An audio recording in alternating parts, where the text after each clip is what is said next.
नमस्कार, मैं हूं प्रियंका शर्मा। जी न्यूज में आप सभी का स्वागत है। बड़ी खबर के साथ हम बुलेटिन की शुरुआत करेंगे। बिहार के दरभंगा में पिछले महीने हुए पार्सल ब्लास्ट को लेकर एनआईए ने अहम खुलासा किया है। सूत्रों के मुताबिक इस हमले को लश्कर हैंडलर के निर्देश पर अंजाम दिया गया था। इस मामले में हैदराबाद से 2 संदिग्ध गिरफ्तार किए गए हैं। दोनों संदिग्ध आतंकियों के तार लश्कर-ए-तैयबा से जुड़े हुए हैं। ये संदिग्ध मूल रूप से उत्तर प्रदेश के शामली के रहने वाले हैं। इनकी साजिश थी कि चलती हुई गाड़ी में धमाके के जरिए जान माल के ज्यादा से ज्यादा नुकसान को अंजाम दिया जाए। बड़ी खबर आपको बता रहे हैं, 17 जून को दरभंगा रेलवे स्टेशन पर ब्लास्ट हुआ था, जिसके बाद हलचल बढ़ी थी। हैदराबाद से लश्कर के 2 आतंकी गिरफ्तार हुए हैं। यूपी के शामली के रहने वाले हैं गिरफ्तार दोनों आतंकी। दरभंगा पार्सल ब्लास्ट में था लश्कर का हाथ। एनआईए की तरफ से जानकारी मिली है, आतंकियों का चलती ट्रेन में धमाके का प्लान था। आतंक का प्लान सिकंदराबाद टू दरभंगा था। क्या है, कैसे सीमा पार से रची जा रही है एक बड़ी साजिश का पता चला, और कैसे इस मामले में जांच एजेंसी एनआईए को बड़ी सफलता मिली है, हम आपको तस्वीरों के जरिए समझाते हैं। देखिए, 17 जून को बिहार के दरभंगा रेलवे स्टेशन पर ब्लास्ट हुआ। प्लान ये था कि देश के अलग अलग हिस्सों में चलती ट्रेन में धमाके किए जाएं, और इस ब्लास्ट के लिए सीमा पार बैठे आतंकी संगठन लश्कर से निर्देश मिलने थे। हैदराबाद से एनआईए ने 2 आतंकियों को गिरफ्तार कर बड़ा खुलासा कर दिया। टेरर का रूट दरभंगा। 17 जून को दरभंगा रेलवे स्टेशन पर ब्लास्ट, पार्सल के जरिए ट्रेन में ब्लास्ट का ब्लूप्रिंट आतंकियों का चलती ट्रेन में धमाका प्लान था। समझने की कोशिश करिए ये प्लान कितना खतरनाक। हैदराबाद से लश्कर के 2 आतंकी गिरफ्तार हो चुके हैं। आतंकी इमरान मलिक, मोहम्मद नासिर गिरफ्तार किए जा चुके हैं। यूपी के शामली के रहने वाले हैं ये गिरफ्तार किए गए दोनों आतंकी। दोनों आतंकियों को एनआईए ने गिरफ्तार किया है। अब आगे की जानकारी जुटाने का प्रयास हो रहा है कि आखिर इस ब्लूप्रिंट में और क्या बड़ी जानकारी थी। टेरर का रूट दरभंगा जो हमने आपको बताया, इसके अलावा और कौन कौन से रूट्स थे जो इनके रडार पर थे, ये समझना, ये जानना बहुत जरूरी है, क्योंकि इस तरह के प्लान किसी 1, 2 या 3 नहीं, बल्कि एक भारी आबादी के लिए जानलेवा साबित हो सकते हैं।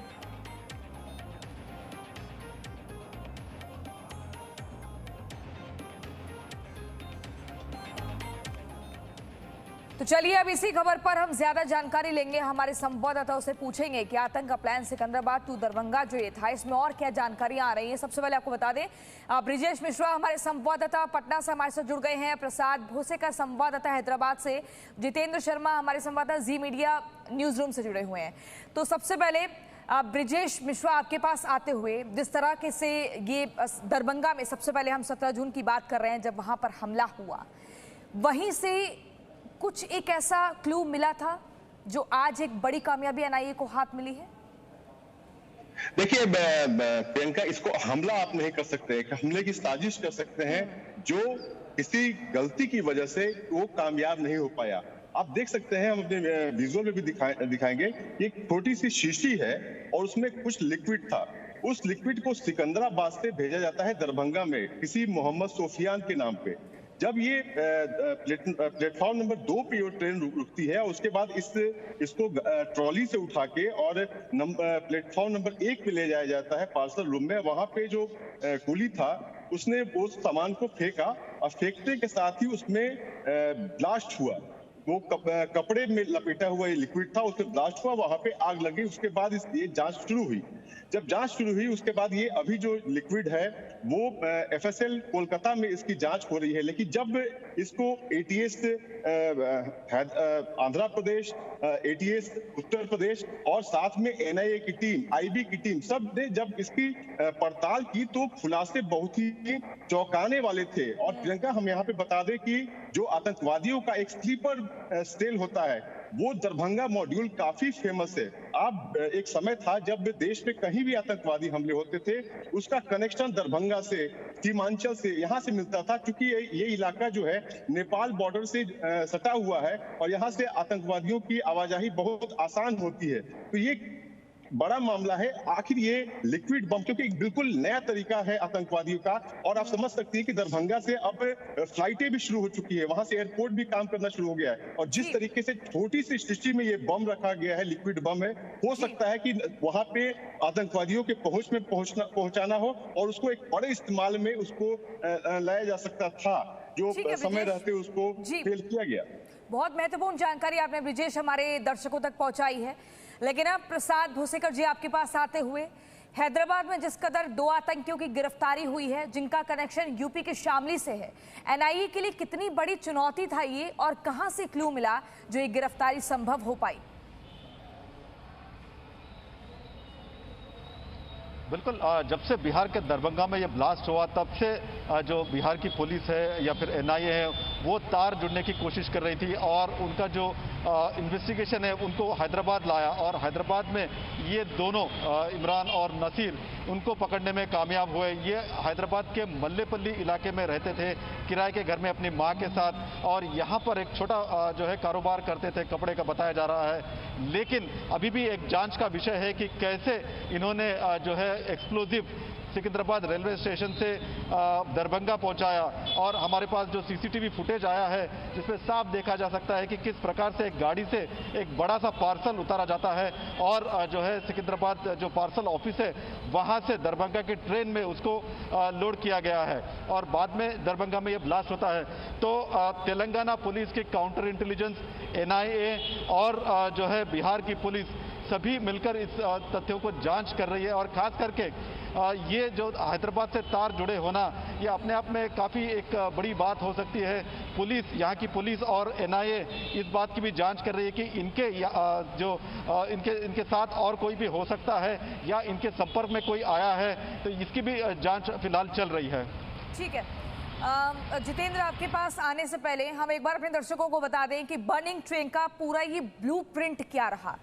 देखिए, पाकिस्तान में प्लानिंग की जाती है, हैदराबाद से बम वाला पार्सल चलती ट्रेन में धमाके की कोशिश, 17 जून को दरभंगा में ब्लास्ट, 30 जून शामली यूपी से 2 आतंकी गिरफ्तार किए जाते हैं। बर्निंग ट्रेन का ये पूरा ब्लूप्रिंट हमने आपको सिलसिलेवार तरीके से बताया, कहां से शुरुआत होती है, प्लानिंग पाकिस्तान से आगे बढ़ती है, हैदराबाद से बम वाला पार्सल, चलती ट्रेन में धमाकों की कोशिश, 17 जून को दरभंगा में ब्लास्ट, और 30 जून शामली यूपी से 2 आतंकी अरेस्ट। चलते हैं सीधा हमारे संवाददाता जितेंद्र शर्मा के पास, न्यूज रूम से हमारे साथ जुड़े हुए हैं। जितेंद्र, आपसे हम समझना चाहेंगे इसकी बारीकियों को कि ये जो एक बड़ी कामयाबी अब एनआईए को मिली है, आगे और कितना आसान होगा बाकी साथियों तक पहुंचना, क्योंकि इस प्लानिंग में ऐसा नहीं है कि 1 या 2 लोग ही जुड़े हों और वो सोचेंगे हम ट्रेन में ब्लास्ट करेंगे। ये तार तो लंबे होंगे ना। देखिए प्रियंका, ये क्रॉस बॉर्डर कॉन्स्पिरेसी है जिसको एनआईए ने अनर्थ किया है, जिसमें इन दोनों को गिरफ्तार किया गया। दोनों सगे भाई हैं, इमरान मलिक उर्फ इमरान खान और नासिर खान, दोनों यूपी के शामली के रहने वाले हैं।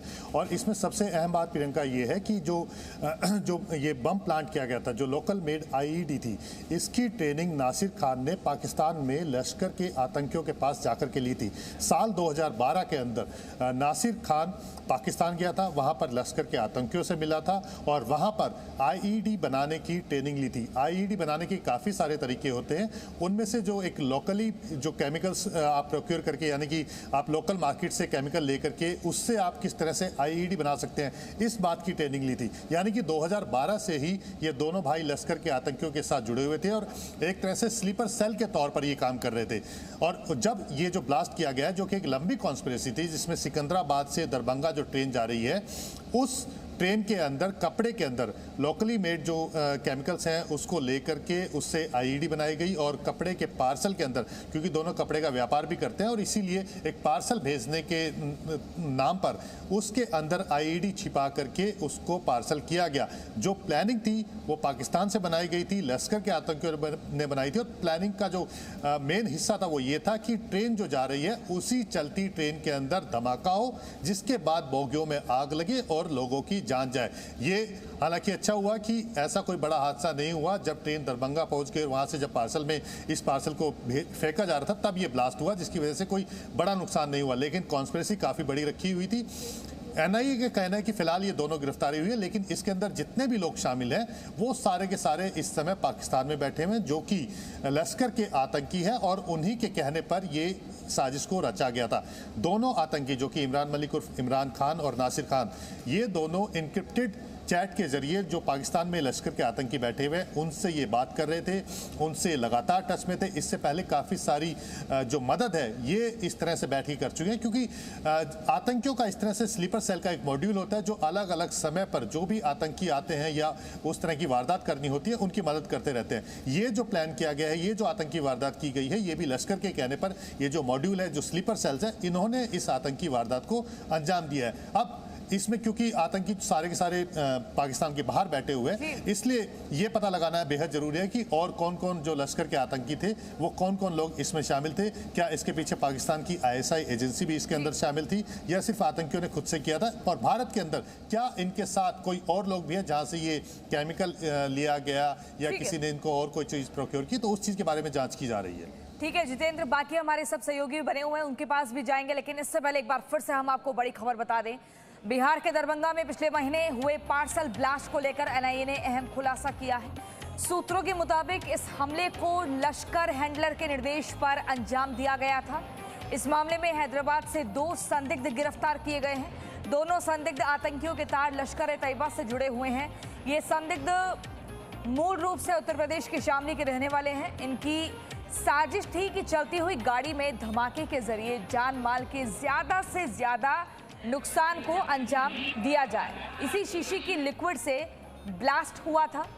आतंक का प्लान सिकंदराबाद टू दरभंगा, ये हम आपको दिखा रहे हैं। जो शीशी आप देख रहे हैं इन तस्वीरों में, ये कोई सामान्य या आम शीशी नहीं है। इसी शीशी के लिक्विड से ब्लास्ट हुआ था। आप सोचिए, ये वही संदिग्ध शीशी है जिस पर नजर रखी गई। एक्सक्लूसिव हम जी मीडिया पर ये तस्वीरें आप तक पहुंचा रहे हैं। हमारे संवाददाता लगातार हमारे साथ बने हुए हैं और सीधा ब्रिजेश मिश्रा के पास चलते हुए, ब्रिजेश, जिस तरीके से ये हम शीशी देख रहे हैं, इसी बोतल के लिक्विड से ब्लास्ट हुआ था। बिल्कुल, ये जो हमारे जो सूत्र हैं यही बता रहे हैं। और इसमें देखिए मकसद ये था प्रियंका कि इसको पार्सल बोगी में डालने का था और इसको था कि कपड़े में लपेट के रखा गया था। और मकसद ये था कि जो गाड़ियां हिलती हैं चलते समय, उसी में ये शीशी खुद ब खुद खुलेगी और उस कपड़े में आग लगेगी। और पार्सल बोगी में, चलती ट्रेन में अगर आग लगती है तो पार्सल बोगी के जरिए बाकी बोगियों में भी ये आग लगेगी और ज्यादा से ज्यादा नुकसान होगा। ये एक थ्योरी है यहाँ पे। लेकिन उसके बाद जो है ये, अगर देखिए कितना खतरनाक ये मॉड्यूल है कि आप किसी को शक भी नहीं होगा कि आखिर ये आग लगी कैसे। सब लोग यही समझेंगे कि ये शॉर्ट सर्किट से आग लगी पार्सल रूम में, पार्सल बोगी में, या फिर तमाम इस तरह की ये चीजें पता चल गई वो गलती से ही सही, और जब सुरक्षा एजेंसियां वहां तक पहुंची। लेकिन मॉड्यूल कितना खतरनाक है। और दूसरी बात ये भी है प्रियंका कि दरभंगा मॉड्यूल जो स्लीपर सेल है आतंकवादियों का, काफी खतरनाक है और काफी वहां पे मजबूत है। तो एक थ्योरी ये भी बन रही है जो सुरक्षा एजेंसियां हैं कि कहीं ये लिक्विड है, ये वाकई किसी शख्स के पास तो नहीं पहुंचनी थी। कि हो सकता है कि वो इसका इस्तेमाल, समझना ये चाहेंगे कि इस तरह की किसी भी अन्य बाद में हम शीशी अगर देखते हैं या ऐसे लिक्विड को डिटेक्ट करने का कोई तरीका है क्या हमारे पास? देखिए फिलहाल तो रेलवे के पास तो इस तरीके का नहीं है। अगर आप एयरपोर्ट पे जाती हैं तो तमाम उस तरीके से जांच होती है, लिक्विड को खोल के देखा जाता है और उस तरीके से जांच पड़ताल की जाती है। लेकिन अगर आप रेलवे स्टेशन पे जाएंगे तो इस तरीके से जांच नहीं होती है। आप रेलवे स्टेशनों पे जाएंगे तो ज्यादातर, अगर पटना और बड़े शहरों की बात छोड़ दें, तो छोटे छोटे जो स्टेशन है, दरभंगा है या फिर मुंगेर है, वैसे जगह पे जाइएगा तो मेटल डिटेक्टर है ही नहीं। आप कोई जांच है ही नहीं। आप आराम से कोई भी सामान ले जाइए, वहां पे ट्रेन में आप ले जाइए, कोई जांच पड़ताल नहीं होने वाली है। और इसी का फायदा, क्योंकि सबसे शुरुआत हुई सिकंदराबाद हैदराबाद से, वहां पे ही जांच नहीं हुई, पार्सल को बिना जांच के ही उसको रखा गया। और इतनी छोटी शिशि को ढूंढ पाना भी खुफिया एजेंसियों के लिए काफी मुश्किल भरा काम है। तो वहीं से ये गलती हुई और जो दरभंगा में आके उसका हुआ। गनीमत ये रही, शुक्र यही इस बात की है प्रियंका कि कोई बड़ा हादसा नहीं हुआ, नहीं तो ये एक बड़े हादसे में तब्दील हो सकता था जिस तरीके से प्लानिंग आतंकवादियों ने की थी। ठीक है ब्रिजेश, एक छोटा सा हम रिएक्शन प्रसाद से भी ले लेते हैं। प्रसाद, अब हम जिस तरीके से देख रहे हैं, कभी ड्रोन से हमले की साजिश रची जा रही है, ड्रोन बार बार दिखते हैं, तो कई बार शीशियां दिखती हैं, ऐसा लिक्विड जिसको डिटेक्ट कर पाना अभी हमारे लिए बहुत मुश्किल है, ऐसी कोई तकनीक नहीं है। इतने एकदम मॉडिफाइड वर्जन दिख रहे हैं अब आतंकवादियों के हमले करने के। बिल्कुल, इस बात में कोई दोहराई नहीं है कि नए नए रास्ते और नए नए हथकंडे अपनाए जा रहे हैं हर रोज। और जिस प्रकार से हम देखे हैं कि पिछले कई सालों में अगर कहीं पर भी आतंकवादी वारदात होती है या फिर साजिश होती है तो हैदराबाद से उसके तार जरूर जुड़ते नजर आ रहे हैं, और इस केस में भी वही देखा गया। तो फिलहाल एनआईए के जो अफसर है और जो लोकल पुलिस की मदद ले रहे हैं इस बात को लेकर के कि जो 2 लोग पकड़े गए हैं संदिग्ध, तो उनके तार और कहीं जुड़े हैं या नहीं। जी ठीक है प्रसाद, आपका बहुत शुक्रिया। ब्रिजेश मिश्रा, जितेंद्र, आप सभी का बहुत शुक्रिया।